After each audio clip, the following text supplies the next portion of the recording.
주님께서 여러분과 함께 마테오가 전한 거룩한 복음입니다. 그 무렵 예수님께서 베드로와 야고보와 그의 동생 요한만 따로 데리고 높은 산에 오르셨다. 그리고 그들 앞에서 모습이 변하셨는데 그분의 얼굴은 해처럼 빛나고 그분의 옷은 빛처럼 하얘졌다. 그때 모세와 엘리야가 그들 앞에 나타나 예수님과 이야기를 나누었다. 그러자 베드로가 나서서 예수님께 말하였다. 주님, 저희가 여기에서 지내면 좋겠습니다. 원하시면 제가 초막셋을 지어 하나는 주님께, 하나는 모세께, 또 하나는 엘리야께 드리겠습니다. 베드로가 말을 채 끝내기도 전에 빛나는 구름이 그들을 덮었다. 그리고 그 구름 속에서 이는 내가 사랑하는 아들, 내 마음에 드는 아들이니 너희는 그의 말을 들어라 하는 소리가 났다. 이 소리를 들은 제자들은 예수 얼굴을 땅에 대고 엎드린 채 몹시 두려워하였다. 예수님께서 다가오시어 그들에게 손을 대시며 일어나라, 그리고 두려워하지 마라 하고 이르셨다. 그들이 눈을 들어보니 예수님 외에는 아무도 보이지 않았다. 그들이 산에서 내려올 때 예수님께서는 그들에게 사람의 아들이 죽은 이들 가운데에서 되살아날 때까지 지금 본 것을 아무에게도 말하지 마라 하고 명령하셨다. 주님의 말씀입니다.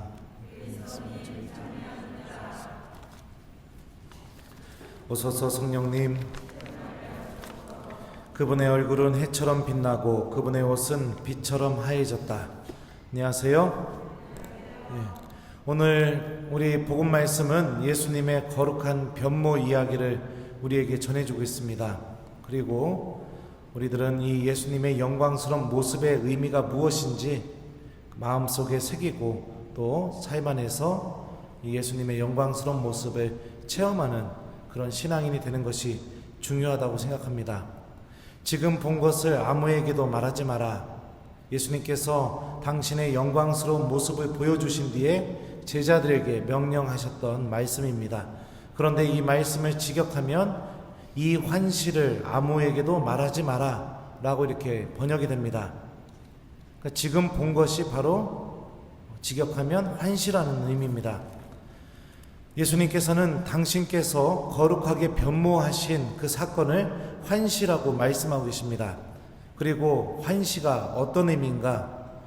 오늘 제1독서에서 다니엘 예언자 또한 자신이 본 환시에 대해서 다음과 같이 전합니다. 내가 이렇게 밤의 환시 속에서 앞을 보고 있는데 사람의 아들 같은 이가 하늘에 구름을 타고 나타나 연로하신 분께 가자 그분 앞으로 인도되었다. 그에게 통치권과 영광과 나라가 주어져 모든 민족들과 나라들, 언어가 다른 모든 사람들이 그를 섬기게 되었다. 다니엘 예언서의 증언처럼 환시는 종말, 곧 세상 마지막 날 하느님 나라가 완성하게 되었을 때 보여지는 모습을 미리 보는 것을 의미합니다. 그러기에 제자들이 거룩하게 변모하신 예수님의 모습을 본 것은 단순히 부활하신 예수님의 모습을 미리 보는 수준에 머무르는 것이 아니라 종말 때에 하느님 나라가 완성되게 되었을 때 그때 볼 수 있는 모습, 그리고 하느님 나라 안에서 벌어지는 모습과 그 나라 안에서 영광스러우신 예수님의 모습을 미리 본 것이라고 할 수 있죠. 왜 예수님께서는 제자들에게 종말 때 완성되는 하느님의 나라의 모습을 미리 보여주셨을까?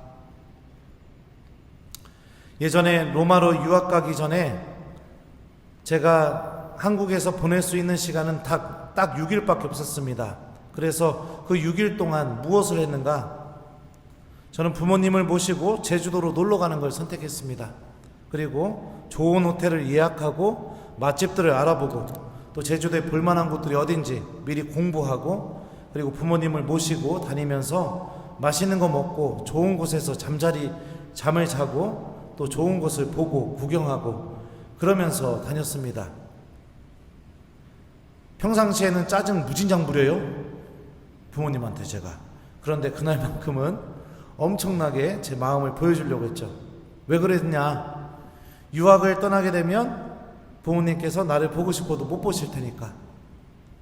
그리고 또 내가 이렇게 좋은 시간을 갖게 되면 부모님이 제가 보고 싶을 때마다 이때를 떠올리면서 힘을 내실 수 있으시니까. 사람은 사랑하는 사람과 이별을 앞두고 있을 때 항상 그 사람과 의미 있는 시간을 보내려고 합니다. 예수님도 마찬가지였습니다.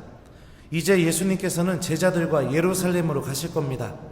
예루살렘으로 가신다는 뜻은 십자가의 순환과 죽음을 향해 가신다는 것을 의미합니다. 그리고 예수님께서 돌아가시게 되었을 때 당신의 죽음 앞에서 제자들은 절망하게 될 것이고 믿음이 뿌리채 흔들리게 될 겁니다.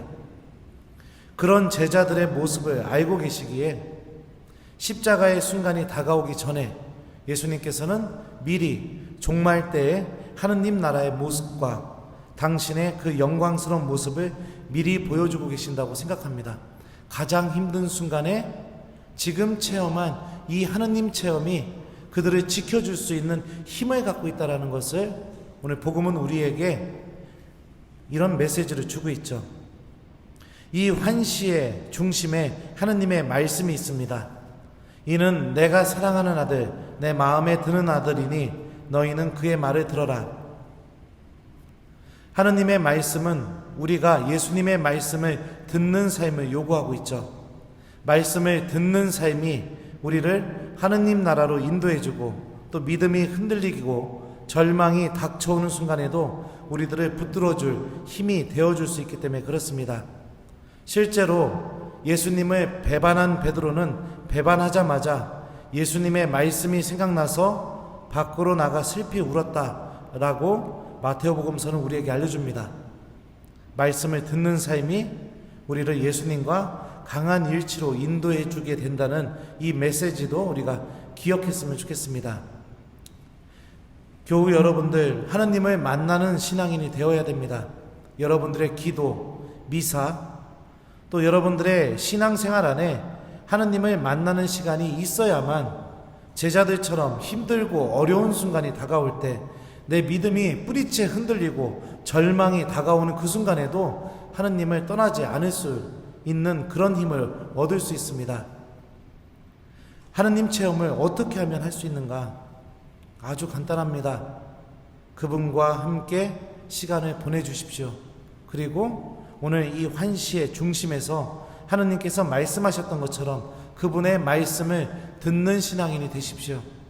그래야 여러분들의 삶 안에 하느님 체험이 일어나게 되고 하느님께서 정말 살아계시고 그분의 나라가 실존하고 있다는 것을 여러분들도 믿음으로 받아들일 수 있게 될 겁니다.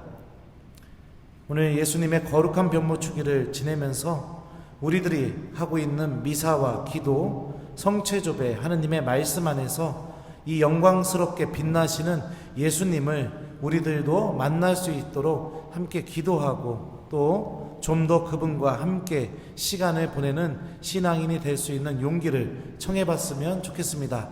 숙제 주겠습니다. 여러분들 오늘 집에 가셔서 이 영광스러운 예수님을 만날 수 있도록 하느님이 말씀하셨던 것처럼 너희는 그의 말을 들어라 라는 이 말씀을 실천하는 저녁이 되길 바랍니다. 내일 복음 말씀 한번 읽고 그리고 주무시기 전에 그 복음 말씀을 곰곰이 되뇌이면서 그러면서 여러분들 오늘 하루를 마무리했으면 좋겠습니다.